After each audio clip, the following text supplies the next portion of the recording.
Welcome to the Art of Procurement podcast with your host, Philip Eidson. Here, thought leaders share the trends, strategies, and tactics that you can use to elevate the role of procurement and your career. Hi there, everybody. My name's Philip Eidson, and I'm the host of the Art of Procurement. And really, a big thank you for tuning in wherever you are. On today's episode, I'm joined by Mark Pollack. And Mark is the Vice President of SIG University, a division of SIG, which is the sourcing industry group. And SIG University focuses on training the next generation of sourcing and procurement leaders. Well, in today's show, we discuss a topic that I think is very important both to procurement leaders and to professionals, and that's education. And Mark and I look at it from both perspectives, from the organizational view and also from a professional practitioner view. Looking at it from an organizational view, we talk about the importance of continuous education in developing and retaining talent, and also how the method of delivering training is changing as the ways that we learn as individuals and as professionals evolves. And one of the questions I actually asked Mark was, does he believe that classroom training is dead? So tune in to the show for the answer to that question. We also discuss what, as professionals, we can do to continue our professional development. And towards the end of the interview, Mark provides some really great insights, and I really love these, into steps that we can take if we don't have the funds or we don't work for a company that's willing to invest in planned professional training and certification. You know, how can we develop our learning if we're essentially on our own? Well, I hope that you enjoy the show. Let's roll the tape.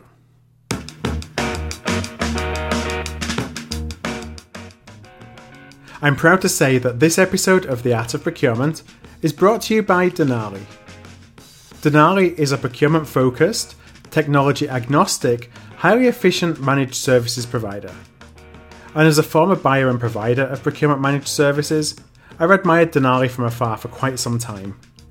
Denali specialises in providing a variety of procurement services, including category management, sourcing, contracting, supplier management, and P2P for Global 2000 clients across multiple industries. Denali understands that every client has challenges with their procurement delivery model that are unique to that company. That's why Denali prides themselves on building solutions that are tailored to solve the individual needs of each client. Partnering with Denali's procurement professionals, your organization can generate more value faster. To learn more, visit Denali at www.denaliusa.com. Hi there, and welcome to another Art of Procurement Tuesday interview show. And as I mentioned in my introduction, I'm joined today by Mark Pollack, who is the Vice President of SIG University. So, Mark, welcome to the show. Thanks, Philip. I'm honored to be here. No, thanks. And this show has been a little time coming. So, for listeners, Mark and I have actually spent some time together at a couple of different events, plotting today's conversation. And I'm delighted that we're able to finally sit down and record the episode. And what I really wanted to do today was explore the role of continuous education in the development of procurement, both at a personal level and at an organizational level. And when I was doing some pre-show research, there's something that jumped out to me in your career that stood out as being a little bit different. And that was that you owned a vet clinic and a vet services firm. And I came across some collateral from both these ventures, and you basically were spending a lot of time educating peers on how they could improve their practices. And, you know, the takeaway that I had from that was that it looks like educating others really is in your veins. I wonder if that really is the case, and what drew you into education in the first place. I'm glad that you brought that up. It is actually pretty funny. So my wife is a veterinarian, right? And I did own a veterinary hospital, and it was a tremendous experience.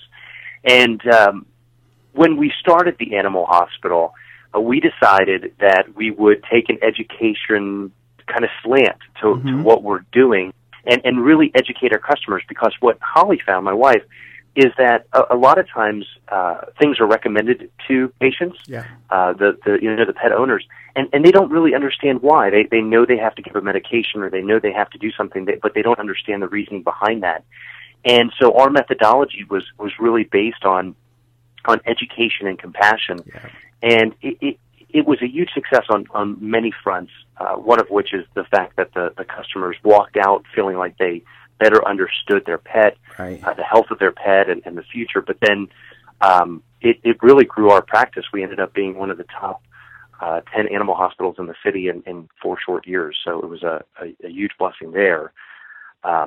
So yeah, that's how the vet clinic came out. But long before then, I had been drawn into education. So you asked, Philip, what drew me into education, and so when I was a junior in high school, my father had passed away, and my mom became terminally ill with cancer, mm-hmm. and it really changed my entire trajectory around my future career and education. I got through high school, and then I really struggled through my first years of college, taking care of my mom, and then really finally gave up and dropped out. I had found success in the market and working through hard work and dedication and self-study, but I really came to find out that I was lacking the formal training and education that I needed to Right. be able to move up in an organization. And so I went back to school as an adult, and I finished my bachelor's degree, and then I finished my graduate degree in management. And going back to school as an adult had a profound effect on my life, so much so that I left the career that I was in and decided that I wanted to help adults get the education they need to not only stay current, but really be successful in life. I saw how really the firsthand, like the struggles that I had were identical to the other adults like myself mm-hmm. out there, and I wanted to make a difference. So did you take away from the experience that you wanted to help shape a different experience, so that you did it and you were successful through it, but it was not because of how it was set up, or that you were so appreciative of the opportunity to continue your education as an adult that you wanted to bring that to other people who may benefit from the same experience? That's an excellent question. Quite honestly, it's both. Mm-hmm. So the experience that I went through was fantastic. It was an adult-oriented higher education, so it focused on how adults learn, and I got so much out of it. I really felt like the things that I was learning in class, I was able to turn around and use and really help me grow a business. I mean, if I hadn't gone back to school, there would have been no way that I would have ever owned an animal hospital. Right. And I'm passionate about education. So the other part of your question is because I want to get out there and talk about education, because it really is the only equalizer and differentiator that you can control. Mm-hmm. Companies are changing. You don't necessarily have the opportunity to say how that company is changing. It may just be changing out of your control. Yeah. And processes and products and services and visions and leaders, they all change. And if we don't stay current and educated, we dig a really nice deep rut for our career. And I've personally seen firsthand how employees are left behind because Right. they no longer possess those skills. And so for me, that's what I want to be able to do, is shape the way that education is delivered to adults, and then make sure that adults have access to that education. So you recently transitioned into procurement education with SIG, and how did that come about? Because from the outside view, it looks like it wasn't a natural career step. That's funny that you say that. So Don Tura is the CEO and president of SIG and SIG University, and I met her, a funny story, at the pickup line for our children. Our children go to Right. the same school, and neither of us ever really pick up our kids, but that happened that day that we were both there, and we started a conversation, and she had mentioned that she was working on this big project.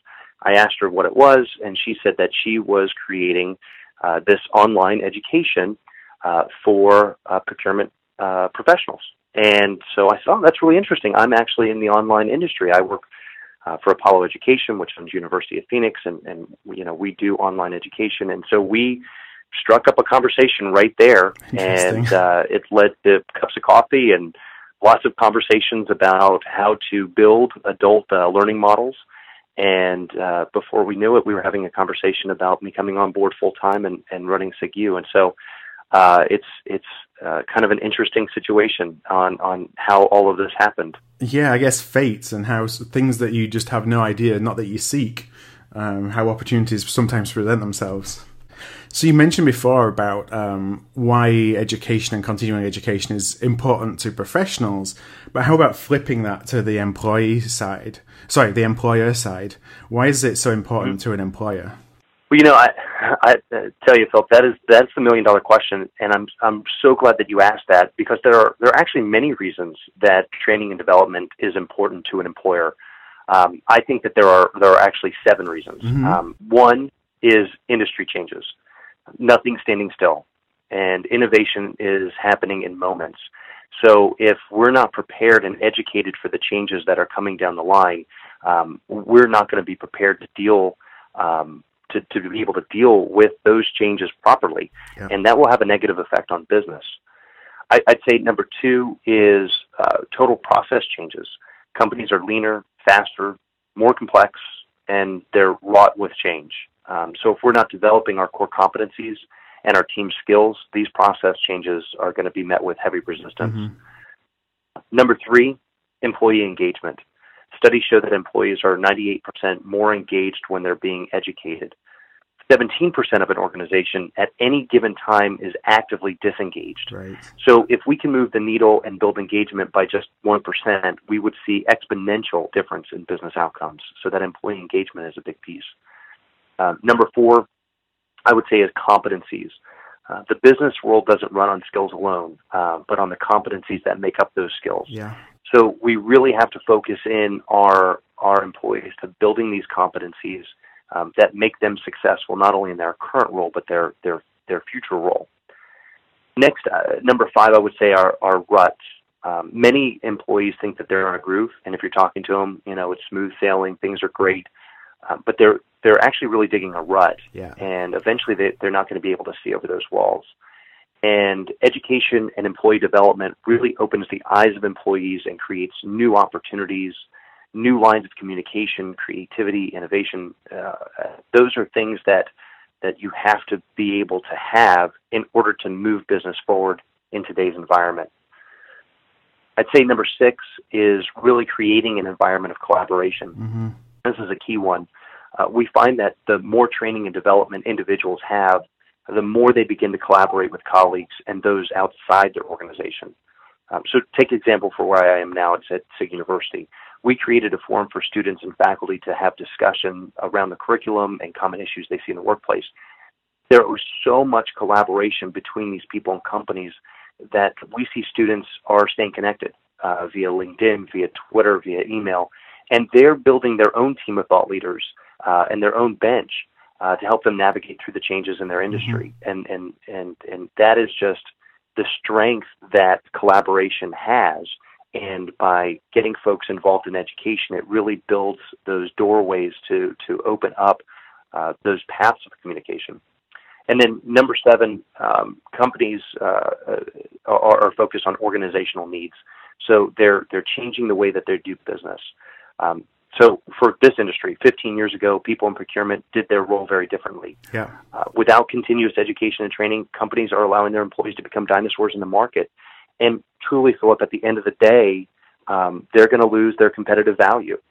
So from an employer standpoint, I believe that those are the 7 reasons that it is vitally important that companies invest in training and development for their folks. And so how many companies actually understand that? Because I've talked to a couple of folks in interviews. One was Tom Derry, CEO of ISM. Another one was Brian Umbenhauer, who's the head of Deloitte's sourcing and procurement practice. And Brian reported that CPOs are telling him that training budgets are being cut. And Tom reported that no, training budgets are as healthy as ever. So there seems to be a little bit of conflict, and maybe it's very situational. I'm interested in your perspective. Do companies understand, generally speaking, the need to invest in their people for these reasons, why it's for them as much as it is for their people, or whether it just is company to company, case by case?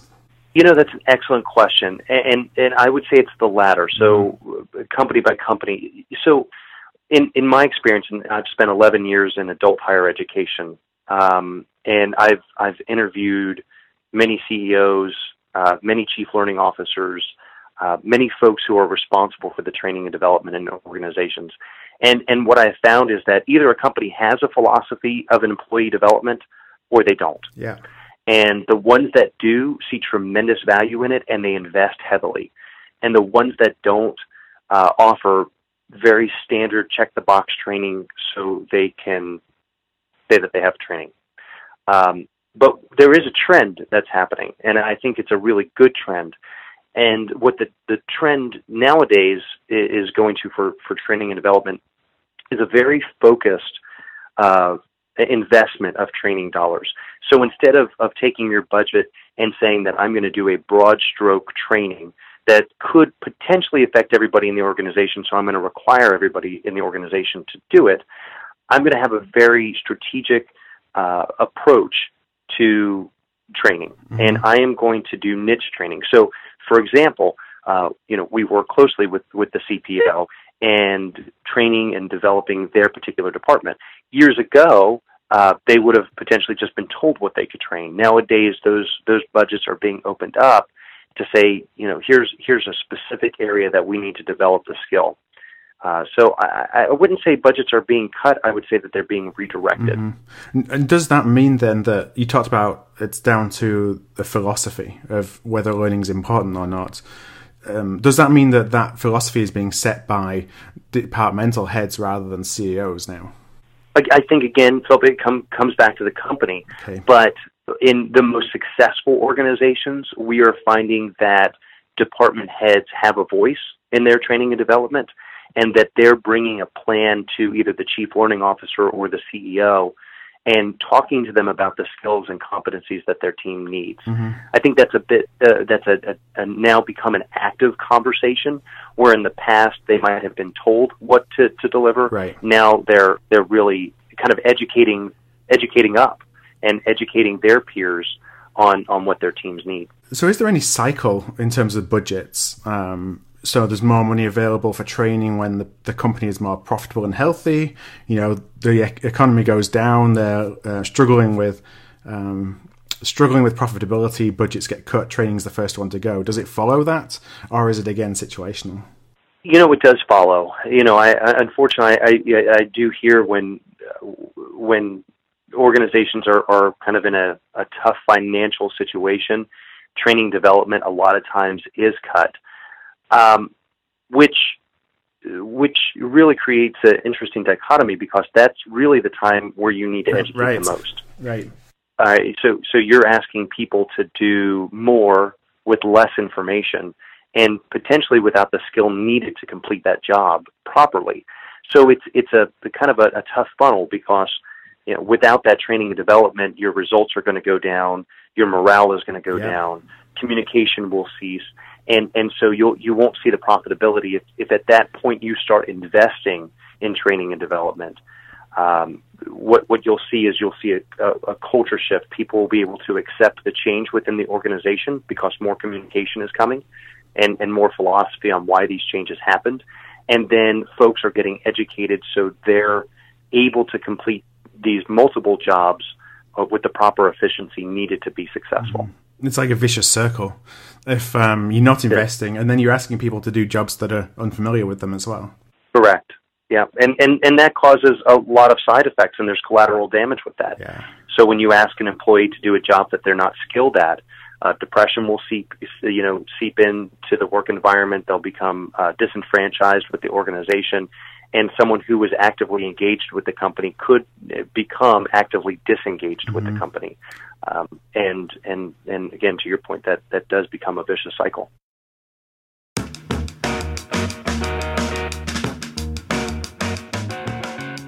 The Art of Procurement is brought to you by Denali.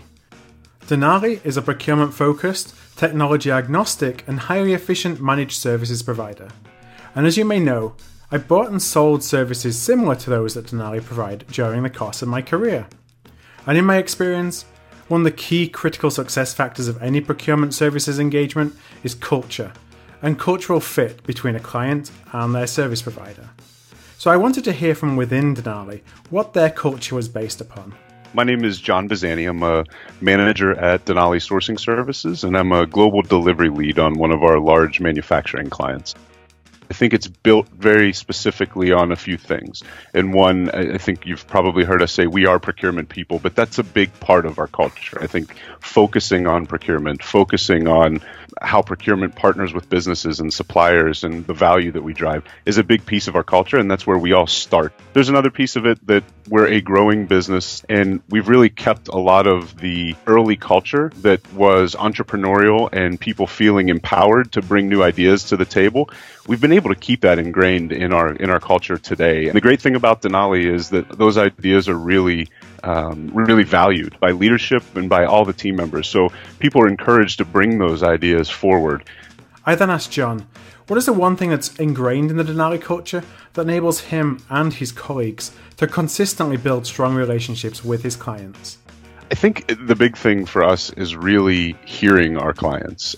Hearing them allows you to really take that step back, look for the value that they're driving towards, and then see how you can supplement it and drive it even further than what they were targeting from the outset. So it kind of goes back to being procurement focused and certainly having that thought process of what's going to be best for your procurement stakeholders, but again, realizing that the real benefit of procurement is being that shared service unto the rest of the business and driving value through through each of those departments, which are ultimately kind of the point of the business itself. Denali, empowering their employees to create and deliver value-driven solutions that put client and stakeholder needs first. Welcome back to the Art of Procurement. And my next question I asked Mark was, what are some of the challenges that a company has when they start to think about how they better invest in training and development? Yeah, excellent question, Philip. I think what comes to mind when I think of that question is time and scalability. So those would be the two big issues. Mm-hmm. It's difficult to train a large organization if you don't have a platform and mechanisms to deliver high quality and scalable training. Many training organizations, including those in procurement training, only have in-person training. Yeah. So it becomes difficult to map a training and development plan when you have many employees across the globe or even in just multiple cities.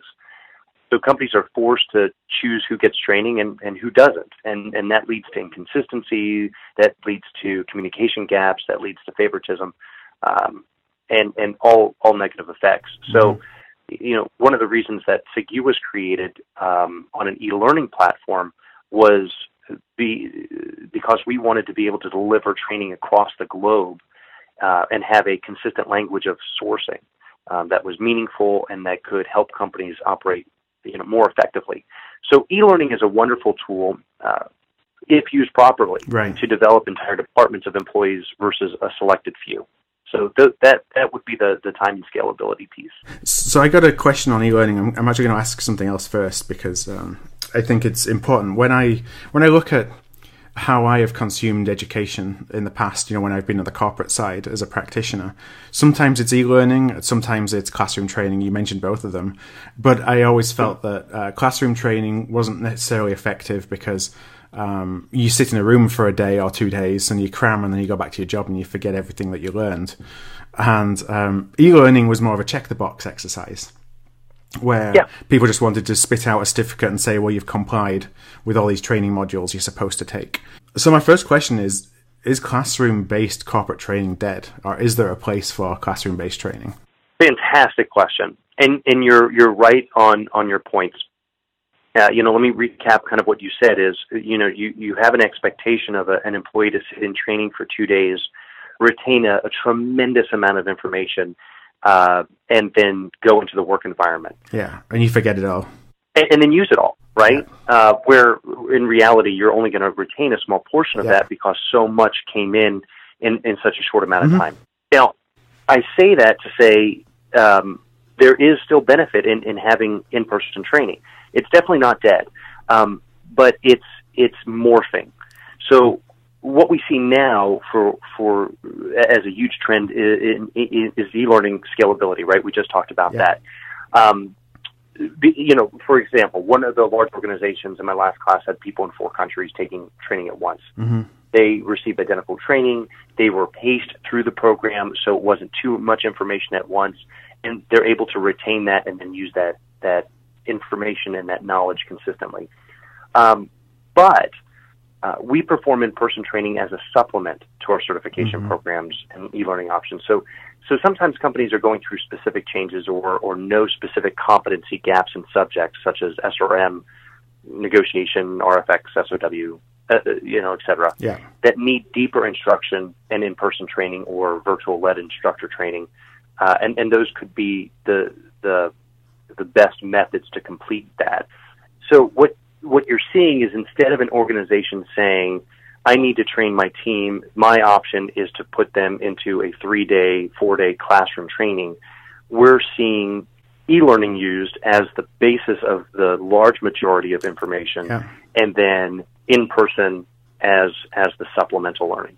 So as e-learning becomes a more prevalent tool, how do you build accountability into that? How do you compel somebody to actually invest the time they need in that training to actually learn from that training, rather than seeing it as, I'm going to let it run in the background for 20 minutes and then, my tool's going to say I completed it?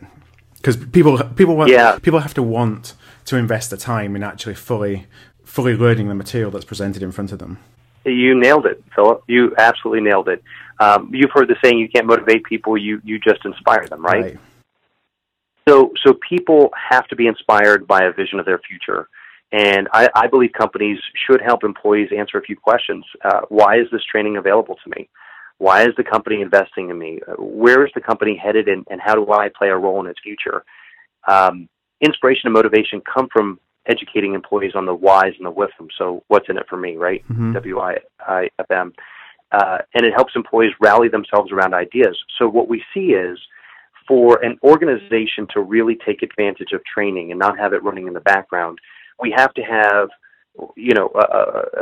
a course in the front. And that's the company's course, saying this is where we're headed directionally, and these are the skills and competencies we need you to have in the future, because if you have them, this is where we would like to take the company. And more importantly, this is where we would like to take you.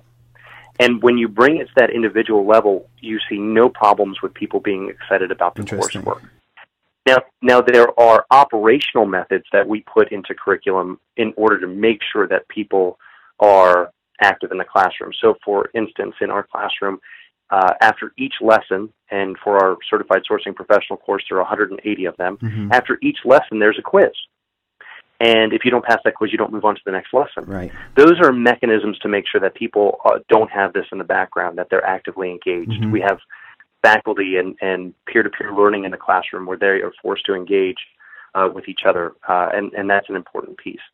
But at the heart of your question, we as organizations have to motivate our people to understand why training and development is important and what that means for them. And that's important. You can't just put a tool out there and expect somebody to magically learn everything that you're trying to teach them.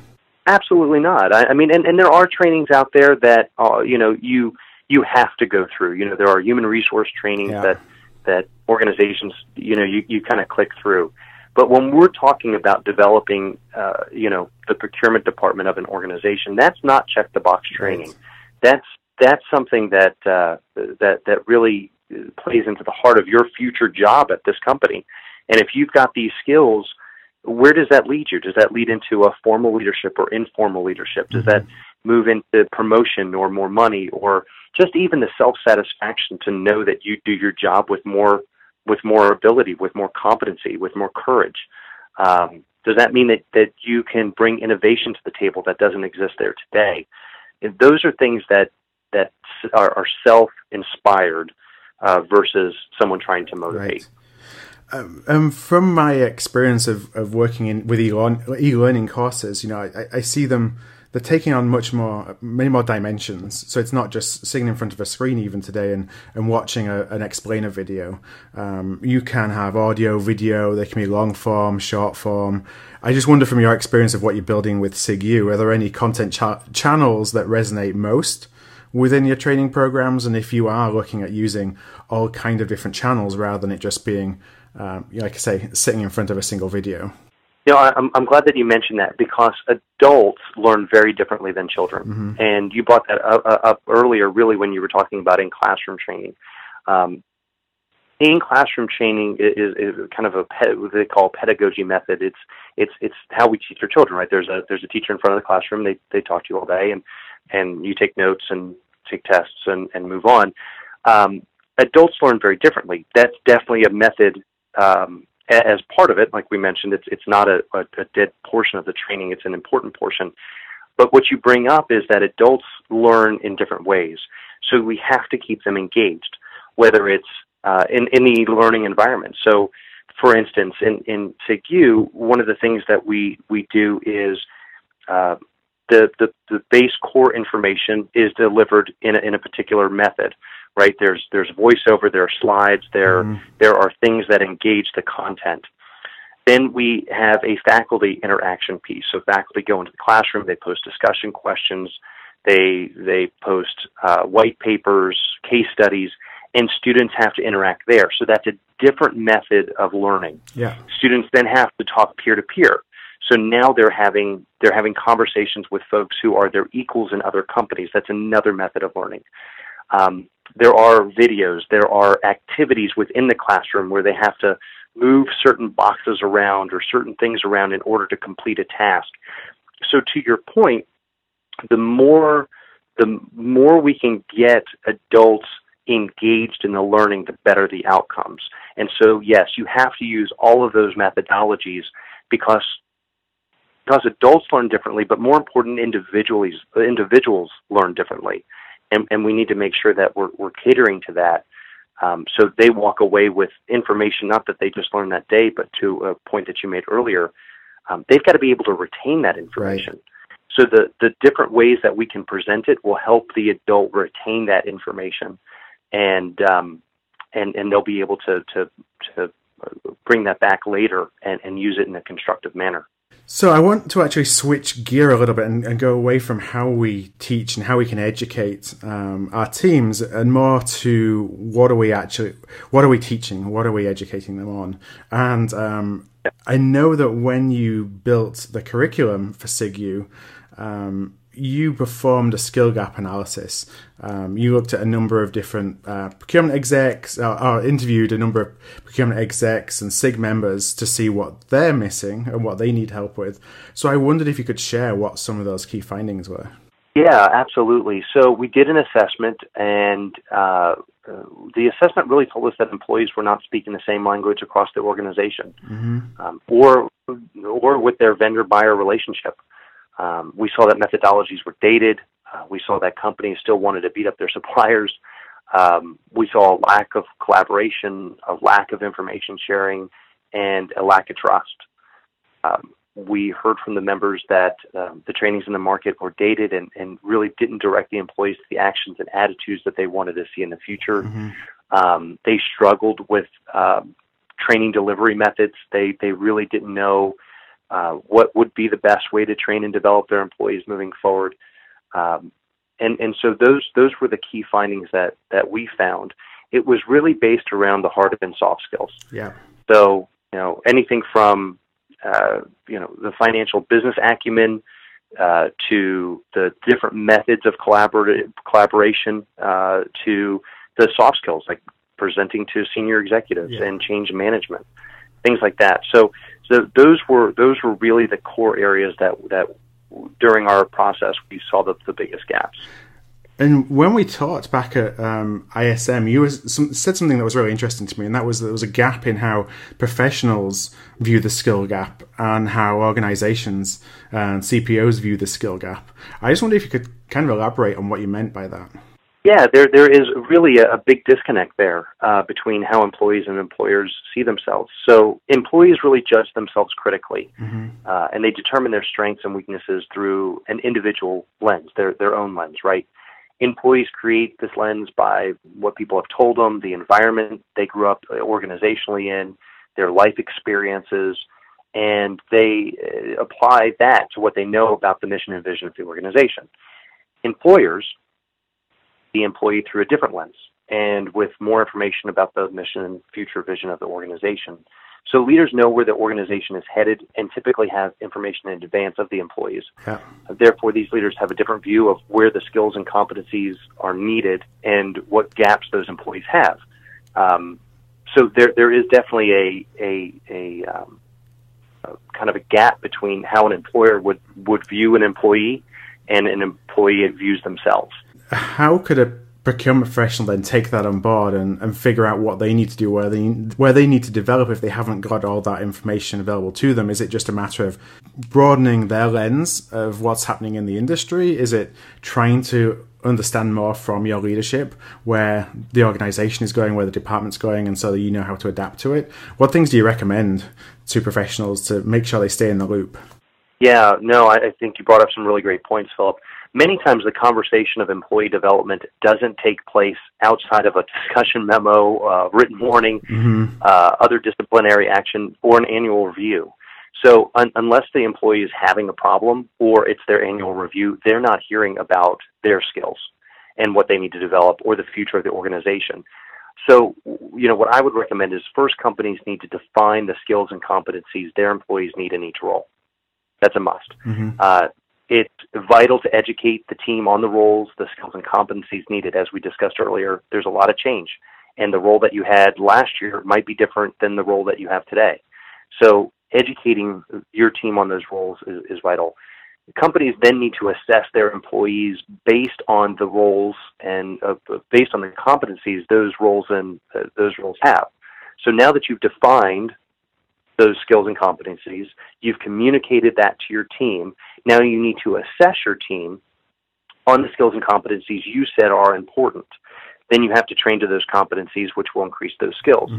So really, the key is communication. We need to talk to our employees about the skills and competencies needed in the future organization in these roles. We need to discuss opening the skills these employees have and the ones they need to develop. Keep that an open line of communication that should not be done just at review time. And then we need to create a developmental plan, not only for our employees, but for ourselves. So even though, you're the leader of the organization and you're developing the competency map, if you will, for your team and how those skills are going to be developed, you should be having this conversation with your leadership. You should be looking at ways to increase your own skills and competencies so your team sees that education is important, right, and that we're always developing. It's a great visual for your team to see that you are as engaged as they are in this process. But that really is the key. Yeah, and I guess few leaders would be unhappy to hear that you're trying to take control of the development of your career and being proactive in understanding how you can further your skills, even if there isn't a formal program in place, even if there's no formal communications and your employer doesn't necessarily tell you what they need from you. It's about being proactive. It is about being proactive. You're totally correct.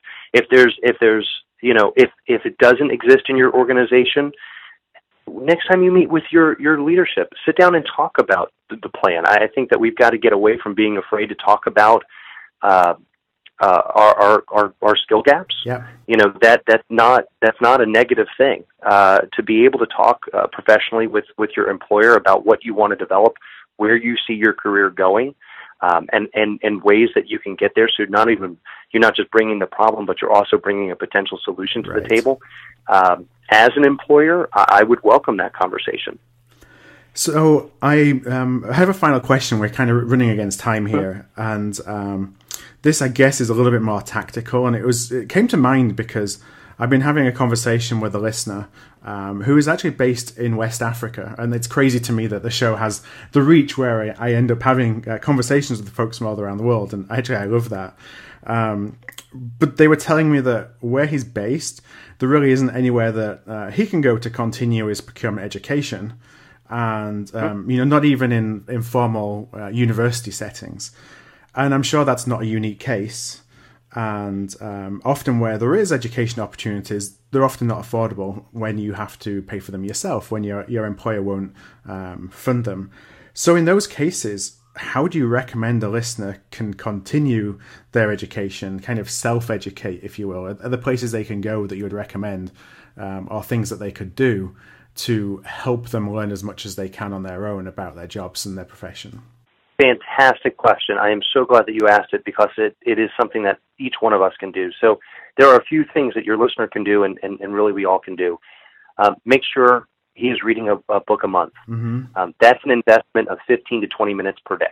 In 15 or 20 minutes per day, you could have one book per month read. And make sure these books are not just about procurement, but about business, innovation, creativity, other areas of focus. And in this way, he and others can relate those findings into your current role. So that's the first thing. Second thing is teach. When he teaches others, he's going to learn. So find opportunities. If he's been in the role for a while and there are areas that he feels like he's an expert, find ways to teach others, and he'll learn through that process. All of us will learn by teaching. It's fantastic. Number 3, become a mentor for somebody. Right. I'm a true believer that people are going to bring problems to you as a mentor, and you'll help them work through those problems. You'll help them get creative. They'll bring ideas to the table. By mentoring somebody, you're also learning. I'd say next, find a mentor. I truly believe that you should always have a mentor and be mentoring. So if you don't have a mentor, if he doesn't have a mentor, go find one. Whether it's in his market, outside his market, maybe he makes a connection on LinkedIn, but find somebody out there that you can give ideas to, that you can share information with. Next, I'd say be active in social media. Follow the most brilliant people on Twitter. They're probably following the most brilliant people, and you're going to come across amazing articles and case studies and things that are happening in different parts of the world, in different businesses, and you'll be able to bring those ideas back to your own job, and that's a huge deal. And then next, finally, there's find an e-learning platform. There is online education available, and whether you're in West Africa, whether you're in an area of conflict, wherever, if you have internet access, you do have access to information and education. So it's not limited to who lives in my town anymore and is the professional. It's now a global world of educators. So don't be shy about reaching out. But those would be my recommendations to people who want to self-educate. I think there's a lot of opportunities with minimal investment and great return. Awesome. I love those, Mark. So thank you very much for sharing them. And when I look through them, I was making notes as you were talking. Every single one of those makes sense. Just from where I look at some of the things that I've probably done in the past. So, for folks listening who've got that challenge, I would definitely go back, listen to those again, because there's a real good path there to help you educate yourself through, connecting with others as well. Pretty much each one of those is involved with connecting yourself with others. Thank you. No, it really is about connecting to others. I mean, that's where education makes the most difference, is learning and understanding what others are doing. It's powerful. So as we wrap up, I just want to, first of all, thank you very much for your time today, Mark, and also ask if listeners are interested in finding out a little bit more, where can they find you? Where can they find SIGU? Where would you recommend them to go? And I can link those up in the show notes. Oh, absolutely. They can first go to the website, which is siguniversity.org. And if they have questions about any of the thoughts or comments that I had here, whether it's directly about SIGU or otherwise, they're welcome to reach out by email. And my email is M for Mark, so M Pollack, Pollack, @sig.org.